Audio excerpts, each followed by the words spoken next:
Le lendemain matin, très tôt, Molly se réveille en sursaut et me dit tout épouvantée. Il faut que tu saches tout avant que les mauvais esprits ne s'emparent pas de mon âme. Puis elle me regarde bizarrement et me demande d'une voix rauque.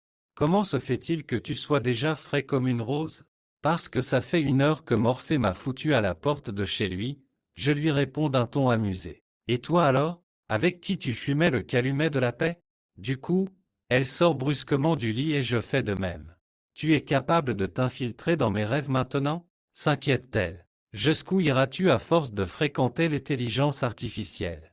Nulle part puisque mes fréquentations se limitent à ton périmètre, je la rassure. Ta voix rauque, c'était voulu ou ce sont tes cordes vocales qui t'ont trahi?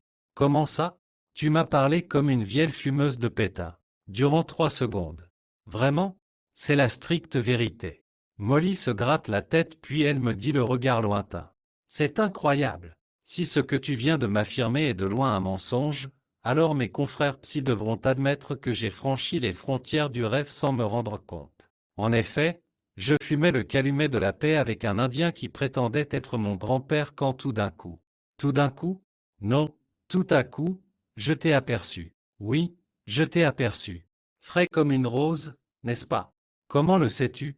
À mon tour, je me gratte la tête puis je lui dis le regard lointain, mais souriant.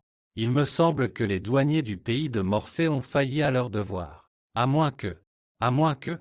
Étant donné que la pensée précède la parole et que je suis très attentif aux moindres faits et gestes de celui qui se trouve en face de moi, je sais d'avance ce que tu as dans le ciboulot.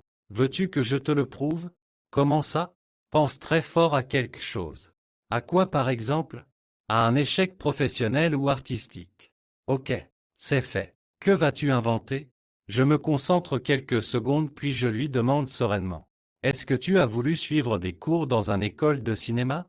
Molly tombe des nues puis elle éclate de rire. Je répète la question à haute voix. Si, n'avoue-t-elle en criant. Mais je ne crois pas. Qui t'a parlé de ça? Et je quitte rapidement la chambre à coucher en murmurant. Et dire que certains croient dur comme fer qu'il a marché sur l'eau.